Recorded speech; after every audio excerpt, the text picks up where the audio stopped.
we'll get started. I'm Chuck Brando with INS Group.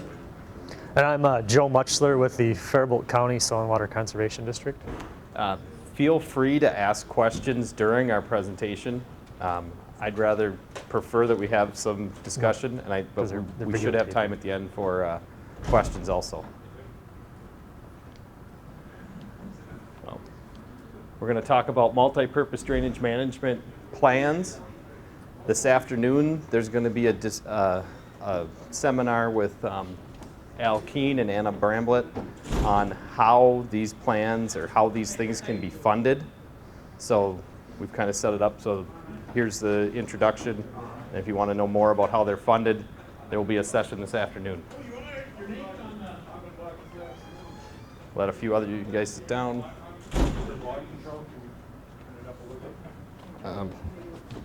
These are mics. These aren't mics to. I don't think so. You're not mic here? No. Oh, okay. Okay, we'll talk louder. Okay. Can you hear me in the back if I talk this loud? All right. So our agenda is we're going to talk about what is multi-purpose drainage management, go over some some examples of plans, and some examples of projects that we've been involved with. So the first thing, what is multi-purpose drainage management? I guess we've all first heard about multi-purpose drainage management from Al Keen, the Bowser engineer, and his definition was engineered drainage systems that provide both private drainage benefits as well as public water management benefits.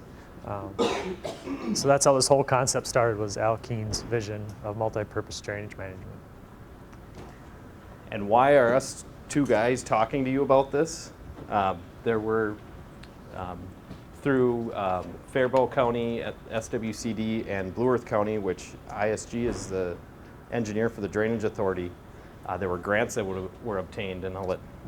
Martin County. Yes, and Martin County. Blue Earth County and Martin County.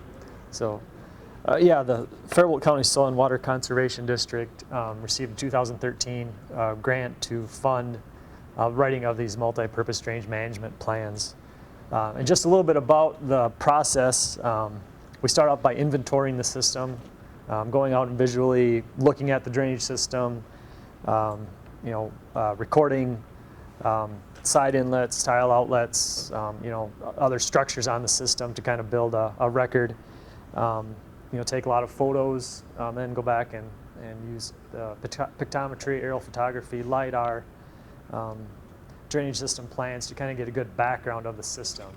And then as we move forward with the planning, with that background information, we can design or look at potential water treatment systems that could be installed on the drainage system. The multi-purpose drainage management planning grant, I believe there were only 2 applicants for that grant, and they were Faribault County and Martin County in 2013. So we did do some collaboration working together, but that's why we're here, because we've put these things together. But then more recently in 2015, Blue Earth County and ISG applied for a soil and erosion drainage law compliance grant, which is called the Blue Earth Targeted Watershed. And as part of that plan, we put together multi-purpose drainage management plans. So those are some of the plans that we're going to go over.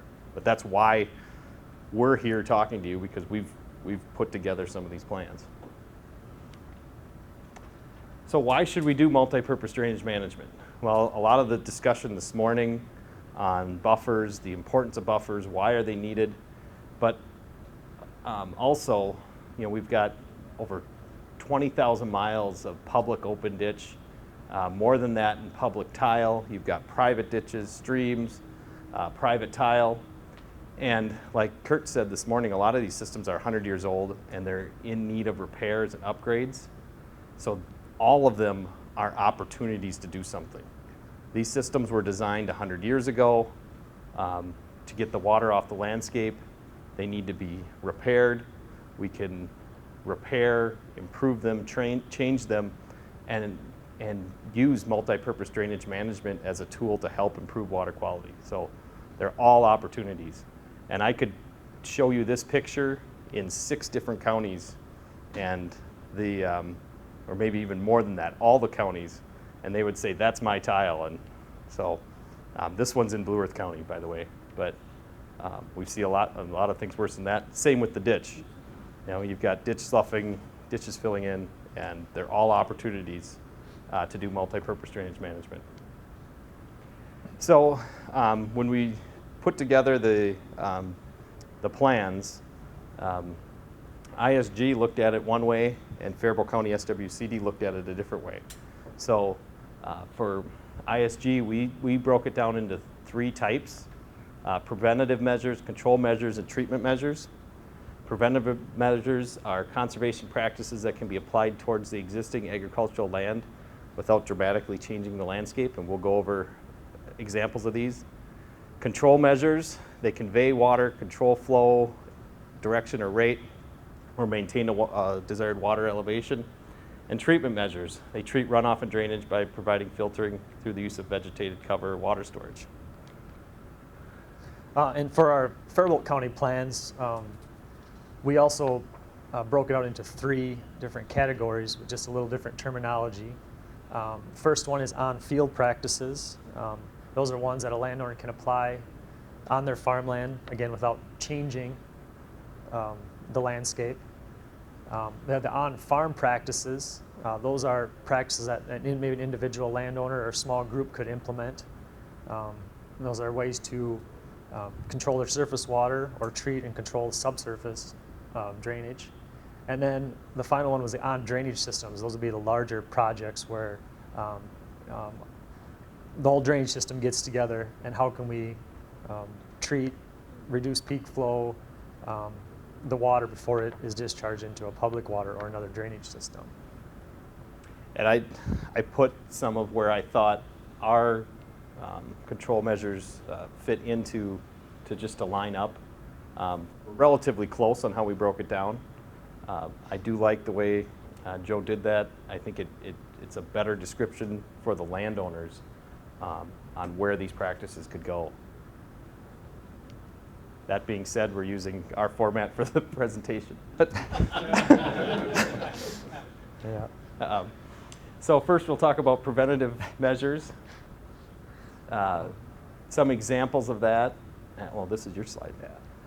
Yeah, preventative measures. We've got some pictures there of just different tillage management, residue management, nutrient management. I mean, we're not, trying to dictate how someone farms their property or make them change their system, but there's little things they can do with, strip till, no till,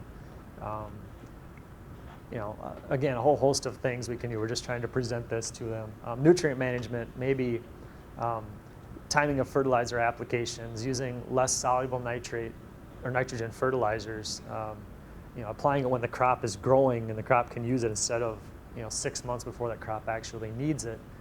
Adding some nitrogen inhibitors, adding the carbon source to the nitrogen to hold it in the soil better, increase your organic matter, soil health, cover crops, adding a more diverse crop rotation instead of corn, soybeans. If we put a small grain or a third type of perennial crop of alfalfa or something like that in there, I mean, that can really improve water quality and improve the landscape.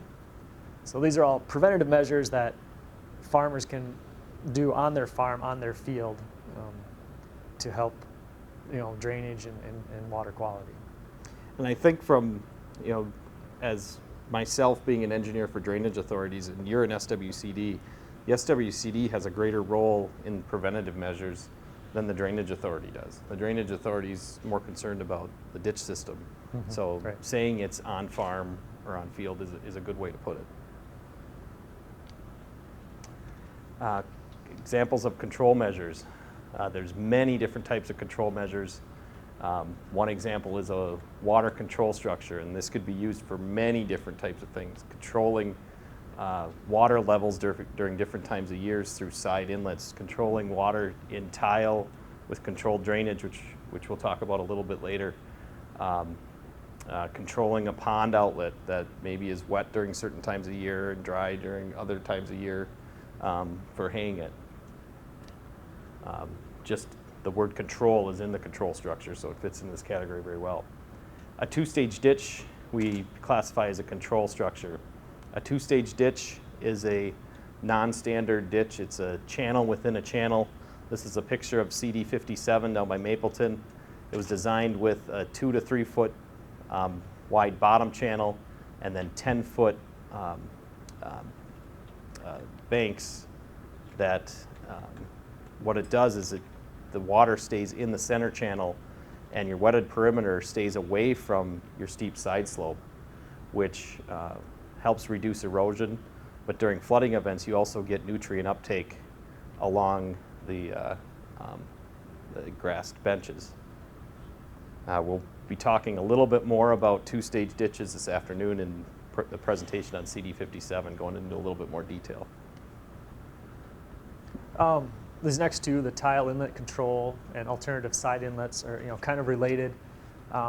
Instead of just a straight pipe funneling water right directly into the ditch as quickly as possible, we can redesign those to hold the water on the landscape for 4, 6, 8, even up to 24 hours without really harming the crop production. But let those sediments settle out, keep them on the field instead of getting into the ditch where they have to be cleaned out, keep nutrients on the landscape before it moves downstream. This could be a way, as the discussion went this morning about buffers, this could be an alternative solution where you have a buffer with this in it and maybe store some water in the field area. Or if you've got that berm built up, you could use an intake that releases water at a slower rate. We use the same type of detail now on drainage repairs and drainage improvements for our drop inlets, trying to reduce the amount of sediment that gets into the tile system so they can be used, you could call them alternative drop inlets also. We call them water quality inlets, and we're using a combination of rock inlets, a raised inlet like this. We're also doing Hickenbottom inlets where they're raised up and there's tile with rock underneath them. So just trying to reduce the amount of sediment that gets into the system. Grass waterways are another practice that can go on the landscape to help control and slow down the water as it makes its way to an open ditch or stream. And also the vegetation can uptake some nutrients. I know in the last few years grass waters have become kind of out of favor with farmers as equipment's gotten bigger. They don't appreciate working around them. So I know as I drive around, we've seen a lot of areas that should have a grass waterway in and probably did at one time. It's been taken out, and and part of these plans will be recommending that those go back in some of these areas, or an alternative practice if there's one suitable. Another control measure that we've put into multi-purpose drainage management plans is riparian channel vegetation. I don't know if a lot of people know what this is. It's areas where you have a ditch that has a very low bank or a natural stream, and you take a wider buffer and you create essentially a wetland next to the stream. This happens a lot in some natural situations, but there's ways that you could actually create this without a lot of work, where you have a wetland right next to a stream and it's too low and it routinely floods. So riparian channel vegetation, just planting native plants and storing a little bit of water right next to the channel could be an idea. Yeah. Why people are reaching there? Maintenance, spraying, mowing. Yeah. Yeah. When we've done wetland or projects like this, we've put in a maintenance plan, like a 3-year maintenance plan to get it established. Does it always work? No, but we're, in the engineering world, we're bidding projects. We got prices for things. We're putting maintenance and spraying and mowing as separate items to ensure that they get done. We used to say it was incidental, and the contractors would fight with us. So here, you put a price down, we'll pay you for that. Controlled subsurface drainage. A lot of you have maybe seen this. This is controlling the water in the field with control structures. This is done on private tile systems where the system is closed during June, July, August, September. You hold the water back in the system. You have less water running out, less water getting into the downstream, which should reduce the amount of nutrients leaving.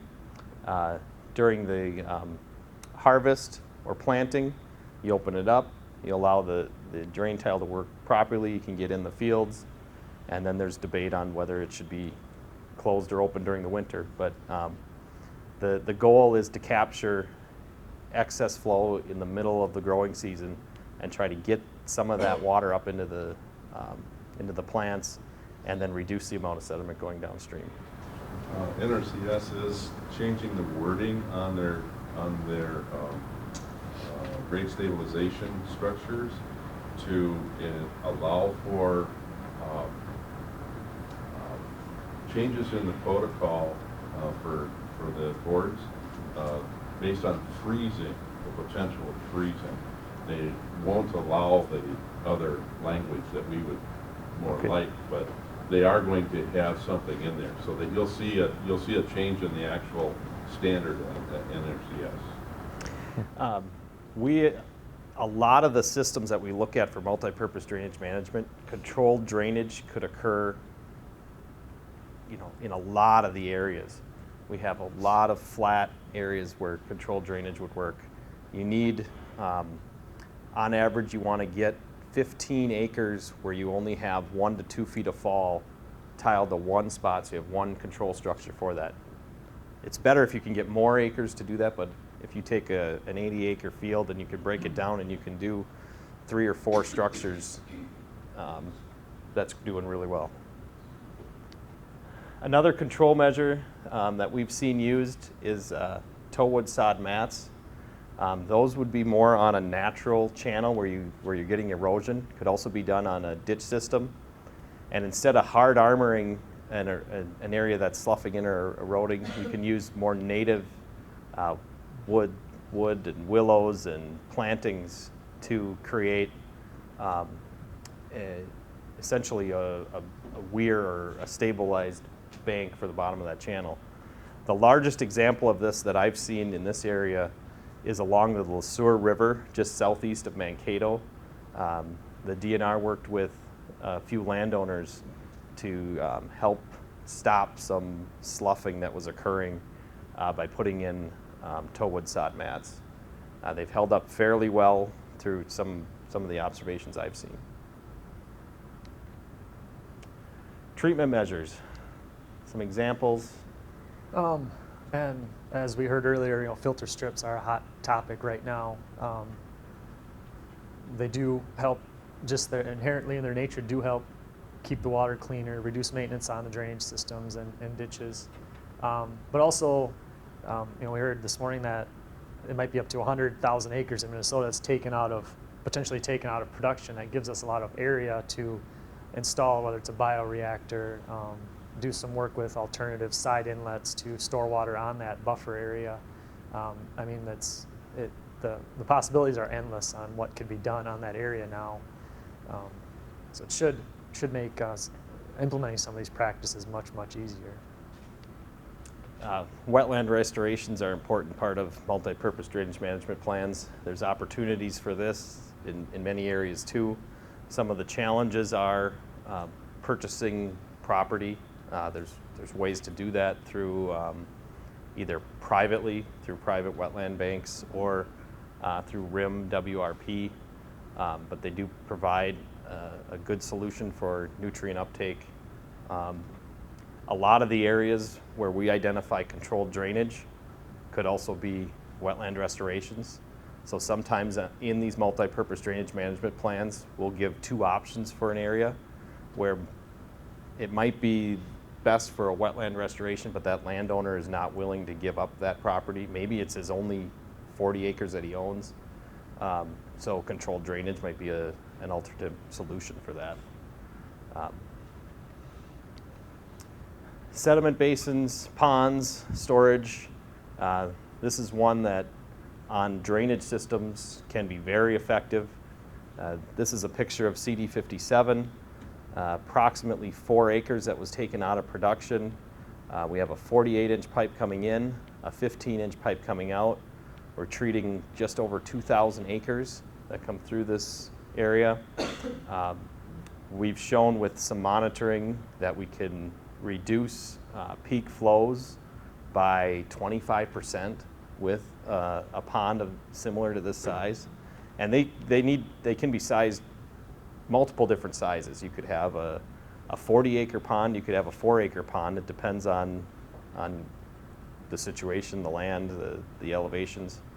But here, this one was excavated out 10 to 12 feet deep. That material was put right next to it in a relatively low area. And we're storing all the water that comes in through this part of the ditch system. Another way to do this, you could have it on the side and you could limit how much water comes into it. This basin drains all the way down except for a small area that captures sediment. We found that to have that sediment area, that wet storage area, has been very effective in capturing sediment. This pond we monitored for 3 years. We finished it in 2011, surveyed the bottom of it, surveyed it again last fall, and in that time frame there were 725 cubic yards of sediment that were captured in this pond. That's over 70 dump truck loads of sediment. So, very effective. Just out of curiosity, what is your maintenance plan and what is the bounce like on that? It bounces pretty quick. The maintenance plan, we put our sediment storage area alongside the open ditch, kind of treated it like a ditch. So we want to clean it like a ditch, and we're anticipating a 15-year cleaning cycle for the bottom of the pond. We're about on that. We're not monitoring all of the water that goes through, but just from our survey, we're about on a 12 to 15-year maintenance plan to clean it out. How many acres does that control? About 2,000 that come at it. So, what do you spread it out, fields then?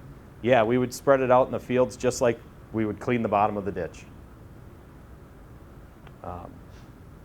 So we'd have to work out an agreement with the neighboring landowners to place it in their field, but it should be pretty decent material. So. What's the cost in that basin? That basin at the time cost $150,000, and it worked out to be, I think, about $5,600 per acre foot of storage. But we were buying the land at $5,000 an acre at the time. So is this cost to the ditch authority, or was this grant money?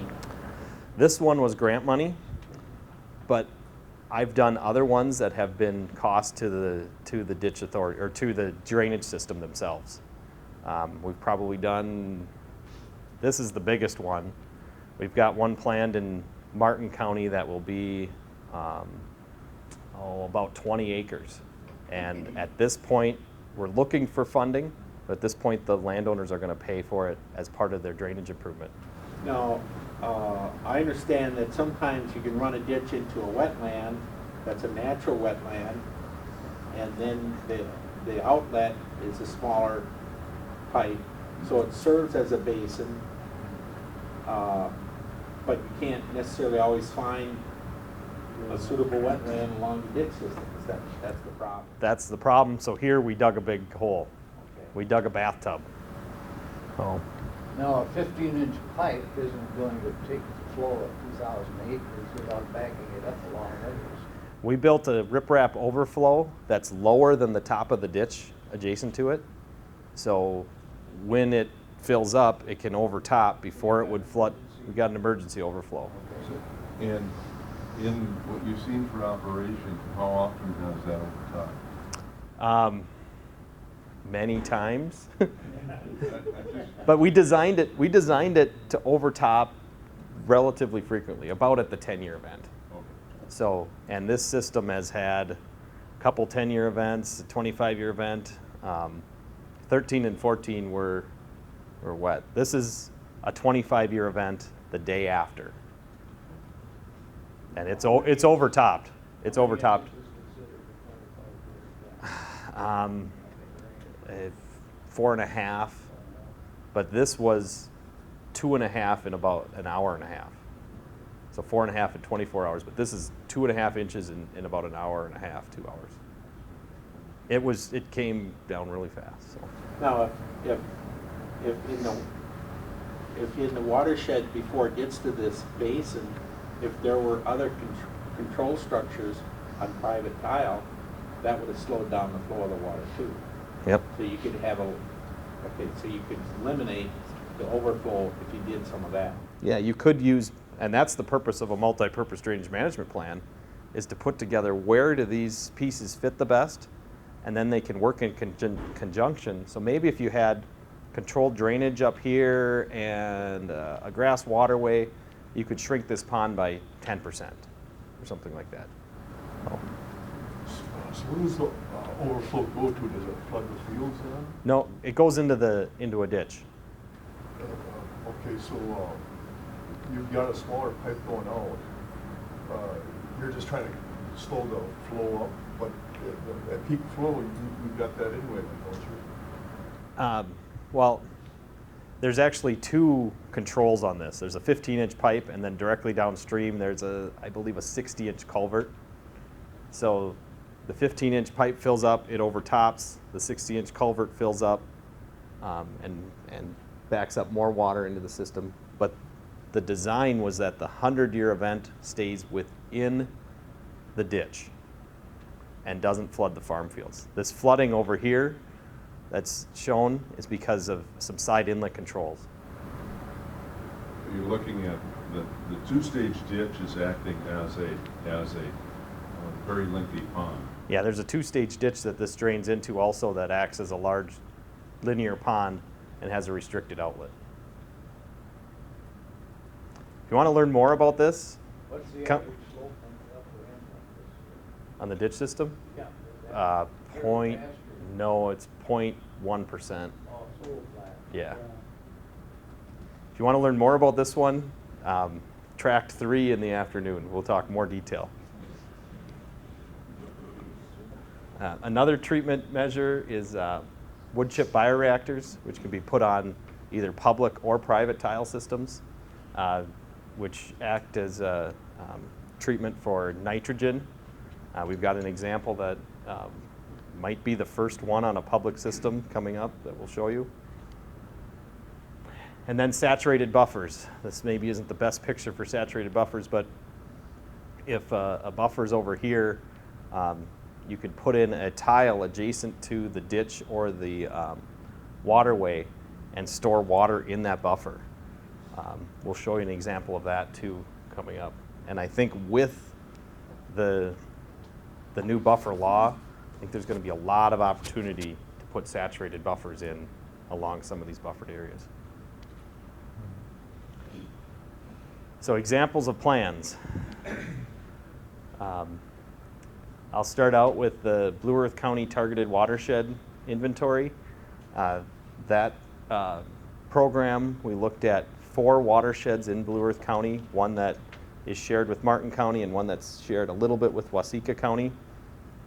And the first goal of the Targeted Watershed Inventory was to find out all the problems on these systems. And then once we knew where all the problems were, we're doing a multi-purpose drainage management plan. This project started in May. We've got all the inventory, or most of the inventory done, but the multi-purpose drainage management plans are just drafts. We are going to have public meetings with landowners to go over those plans, and then the plan is to implement as many things as we can. We're teaming up with the SWCD, especially on CD 56, to implement a lot of what's in the plans. Craig's here, and he could probably quote this. These were some of the 4 worst ditches in the county that needed some sort of repair, some sort of, that needed some action done to them. So I think it's a good opportunity that some major repair was going to be done. Let's put together a multi-purpose drainage management plan, and maybe we can improve water quality while doing the repair. So JD 116 drains from south to north. It And none of these have been reevaluated yet. This will be yeah, after. some of them were redetermined. Yep. 116 has a recent redetermination back. But yes, So it and does have buffers. and CD 56 has had one, and so has 5. No, 5 hasn't. Okay, not no, they, not recent. not Or recent. they did have one, but not recent. Couple options that are looked at on JD 116 are some in-channel storage,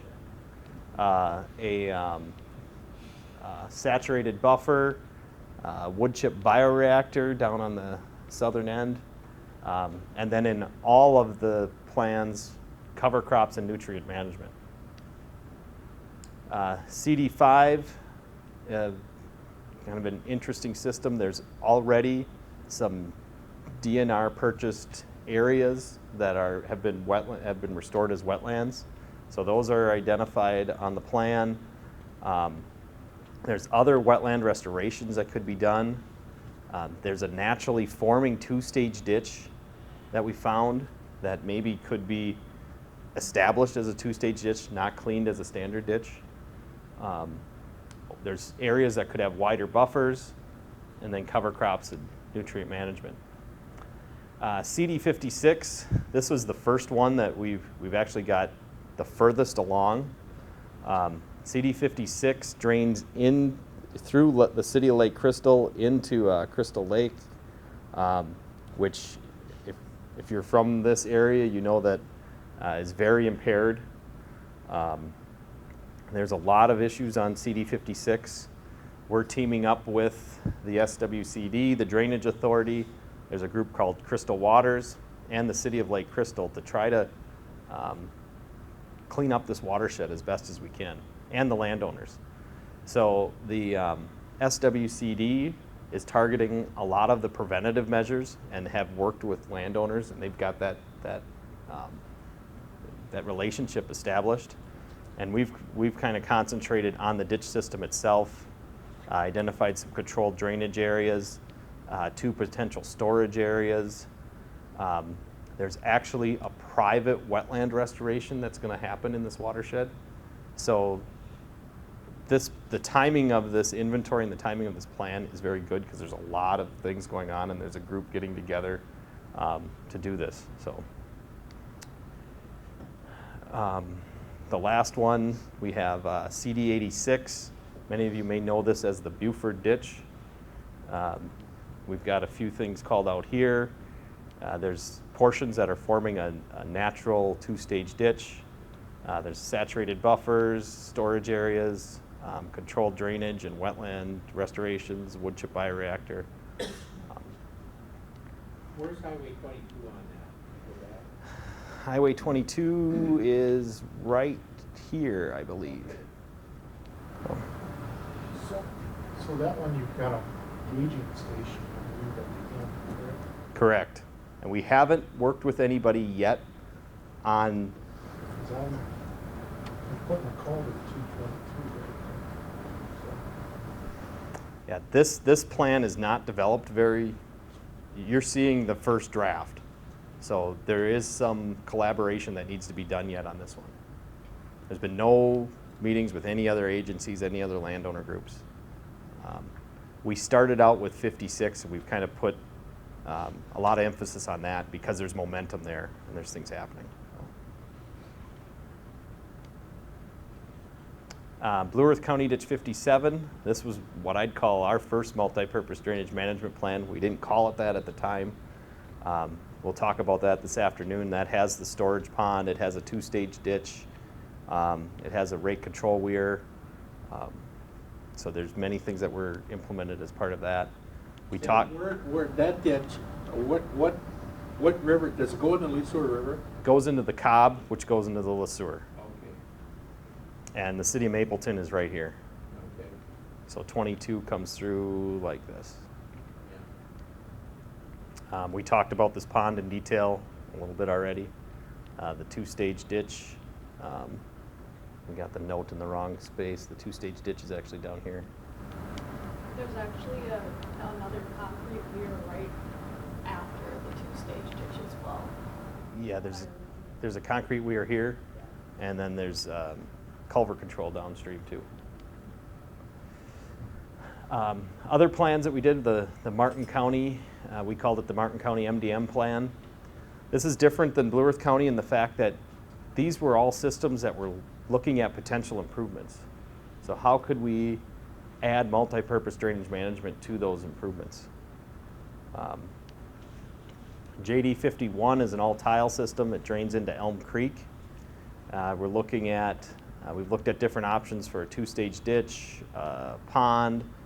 There's a real good opportunity for a wetland restoration or controlled drainage on this system. A couple opportunities for bioreactors.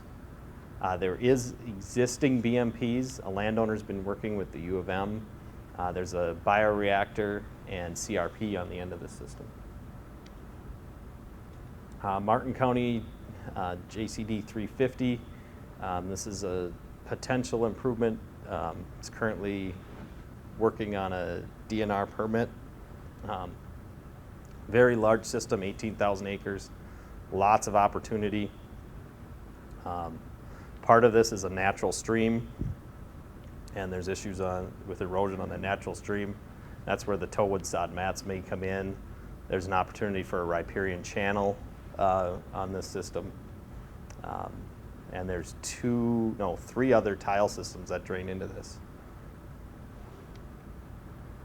Martin County JD 2 M&W. This one has been constructed, or it's currently under construction. So as part of the improvement, a rate control weir and a storage basin were put on the end of the system.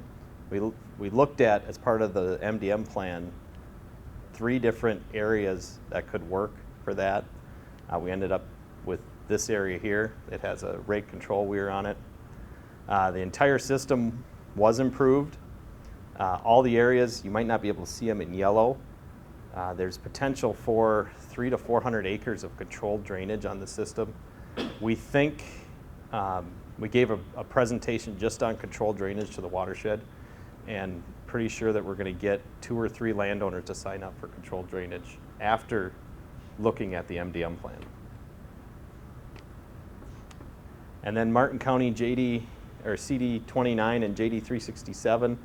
This one is currently in the final report stage. There's been a little bit of controversy back and forth on the viewers' benefits.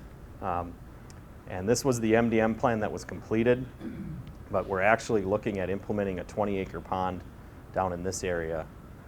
This system it's completely shot. Mike Forstner's here, he can tell you the tile is shot.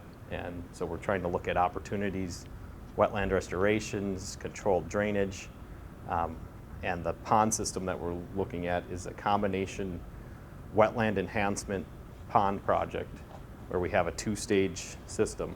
The pond is lower, bumps up into a wetland. Yeah. On restoration, now you're compensating the landowner for out of production? Yes. Well, the system buys an easement from the landowner for the pond. The wetland restoration was already in a permanent easement, and we worked with Bowser to make it wetter. So they hadn't completed an enhancement on that permanent easement. They had just purchased the easement and broken some tile.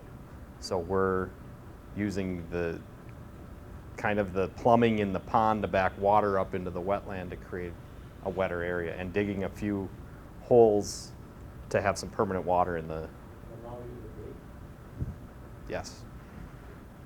This hadn't happened. We'd been trying to do this for a long time, and partnering up with the landowners, the SWCD and Bowser were allowing to do that. Did you say 29 is a goal, and 367 has still got some issues. Neither are approved yet. You may have covered this already, but when you start one of these, are you looking at reduction goals and then trying to fit the BMPs in to meet those reduction goals? Or are you starting just with the BMPs where there's chances to put them in? We're starting at where there's chances for BMPs, and then through the process of meeting with landowners and what repairs or improvements are going to be done, which BMPs can be included in with that. But the final plan, let's say this is a good opportunity for wetland restoration, but nothing is done to this area. That plan can be on record with the county that if somebody comes in and now they're looking at maybe repairing this sectional line, there's the best BMPs for that area are in the plan. So we start out with where are the best spots for BMPs. The final plan that maybe gets implemented may not have everything, but we start out with all the best locations. Are you using any targeting tools when you're working with this, or? Yes and no. On the Blue Earth County one, we are with the SWCD. The SWCD has taken, has some previously prepared information on where they're seeing higher phosphorus or higher nitrogen. So yes, but we did not on the Martin County one. Now I'm going to talk a little bit about the Faribault County plans that were written. Just a little background on Faribault County. Like most southern Minnesota counties, we have a number of drainage systems. In fact, we have 115. It's a little over, right around 315,000 acres are served by county drainage system. It's about 65% of the county's land mass. And we don't have any large cities in Faribault County. It's pretty much farmland. And most of the systems are 100 plus years old, and like the pictures we saw earlier, in very bad disrepair and in need of some sort of work in the next few years. So, our first attempt, or first go around of these plans, we selected 4 systems.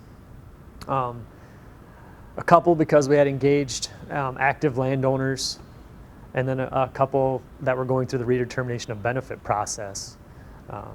So we'll just go into each of those plans. We'll talk a little bit more about what we found and the possible BMPs that could be installed. So County Ditch 43, at the time when we selected these plans, there was a group of landowners that were talking about a potential improvement. So we selected this watershed to write a plan. If the improvement moved forward, then we'd have a plan in place for the landowners. Since then, that's kind of fizzled out. There hasn't been any more interest in improvement on the system. So, but we have the plan if something comes up in the future. Again, on every plan, you're going to see nutrient management, tillage management. Those are things that can be done everywhere, and crop rotations, including cover crops. This system is an all-tile system. I guess except for at the very end, there is a small portion of open ditch, but it's a tile system with a shallow waterway over the top of the tile. Was a pretty common improvement that was done in the 50s and 60s.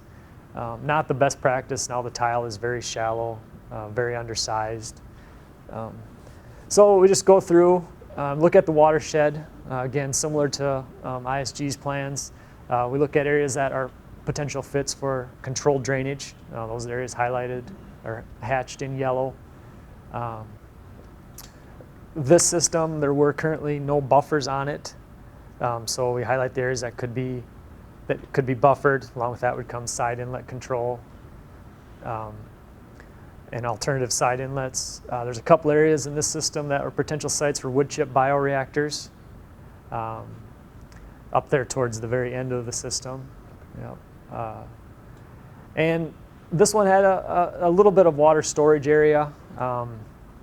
Right here? Yeah, it's a very, I guess it'd be a very shallow water storage. It's going to take up a lot of space. and only be flooded temporarily. I mean, I don't know if it's the best location, but in that watershed, that's really the only area that would be suitable for water storage. So, and your current, yes. So what dampened the enthusiasm for that improvement going forward? I don't know. We the landowners wanted to have meetings, so we had 2 meetings where we invited all the landowners in the watershed. They sat around the table, and they all agreed that the drainage system was too small and needed to be fixed. But it takes a landowner to initiate an improvement process. You know, we, as drainage staff or drainage authorities in the county, can only repair and maintain the system. So there just never was any more interest. I don't know if they're still talking, and it might come. I don't know. So. And here, County Ditch 87. This is mostly an open ditch system with a little branch of tile that extends south of the city of Wells. Mainly, it's a storm sewer outlet for the city of Wells. And over the years, they've improved and upsized their stormwater system. And now we're seeing flooding downstream.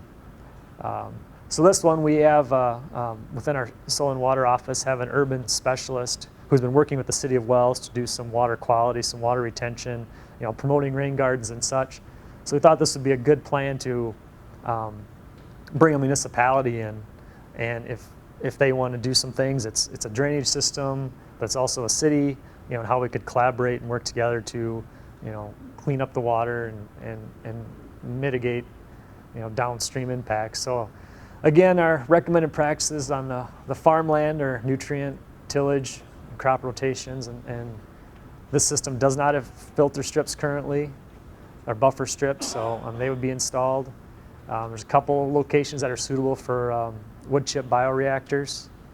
And there's an area that's suitable for in-channel storage. You know, Chuck talked about 2-stage ditches. Yeah, well,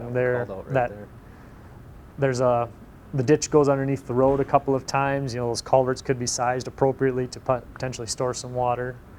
And then again, all the practice that could take place on the urban or the municipal side. Crop rotation and tillage management. Do you have very much in the no-till or strip till in this area? I mean, there's some, not. 10% less? It's probably 15%. I don't know. I mean, it's hard to tell. It depends on the year. Depends on. Now, how much is strictly corn and beans here? Mostly, we have a few canning crops, a little bit of alfalfa, but yeah, probably 95% corn, beans. I'm seeing more of it than I have in the past. Yeah. Because we stopped by driving down the highway and, oh, let's take a picture of that because we can put it into the multi-purpose drainage management plan. Yes. I know your plans, you've got alternative intakes. What is an approved alternative intake? Because in our area, we have a lot of open intakes in our fields and stuff, and we've had a lot of farmers that want to do something alternative and not have that open intake. And we run into the problem where our SWCD is unable to cost share them and stuff because they can't decide what an alternative intake is to qualify. So what is an approved alternative intake? I guess from our standpoint, we're just looking at something other than just the open pipe that lets everything flow in. If it's a Hickenbottom or there's new water quality inlets coming out, rock trench. On one of my farms, I put in 3 different types, but I used the broom pipe intake and rock around it, covered it up, farm over it, and then they told me that's not an approved practice. And I think anything to close up them intakes is better than nothing, because I think that's where we're running into a lot of our problems going downstream, through our open intakes. Right. And we're still learning too. I mean, I can say in Faribault County, we haven't had a lot of, I don't know if I want to call them test sites or experimental sites where we've tried different intakes. I know attended a field day in Nicollet County where you tried a wide variety of kinds. them. Yeah, just in one short stretch of a county ditch. So we were trying to figure out what's the water that come out of there then or not? The SWCD is working on that. I'm not sure if they're sampling the water or not. I can ask them. We are we've been working with the DNR on repairs and improvements on some designs that they've approved. Doesn't mean that they're approved for NRCS, but the DNR has approved those as alternative, what I call them alternative intakes or alternative site intakes. The only one that we did find that was pattern tile. Eliminate the intake and put some pattern tile in there. Oh, yeah. Okay. Yeah, our next system selected was County Ditch 24. Again, that's mostly a tile system that was improved in the 1950s. Create a little bit of open ditch and then a shallow waterway over the tile. At the outlet, there was some very, very severe erosion, a large ravine being cut as the tile system outletted and down into the Blue Earth River. We're just completing the project there. I believe it was about a $250,000 repair to stabilize that ravine. And again, so we looked at this watershed. It's very flat. It's not a very big watershed. There's a couple areas, or one area where potential saturated buffer could be installed. A little bit of there along. There's a kind of a bluff. There's a lower field and an upper field. We could divert some of that drainage water into a buffer there. In the open ditch, we could do a little bit of water storage, but again, it's a very, very flat watershed. It's going to, that area in blue is potential watershed storage. You can see that covers probably over 40 acres. Might be a tough sell with the landowners, but again, we're just noting it on the plan. And again, We've looked at this system too, because we helped out with this repair, and there's potential for some in-channel storage through this area that could be implemented also. Yeah. And now we are hearing about a potential improvement that might be coming forward on this system. So if the landowners choose to present that, now we have a multi-purpose plan that could help address some of the other issues. And then another system, a similar system, this is Joint County Ditch 23 between Faribault and Martin County. Mostly a tile system. There's a section of deep open ditch, again with no buffers on. So first thing we want to do is get buffers established, look at alternative side inlets, and talk to the landowners in the system about nutrient management, crop rotations, cover crops. This system did not have any really good water storage areas. Couple sites for maybe some potential bioreactors, but and some controlled drainage. On the very upper end, it is fairly flat. Now the biggest challenges we're seeing is number one, willing landowners. We present these and we got to find that balance between crop production and the environmental concerns. But when we do find willing landowners, we need to be able to come with some funding.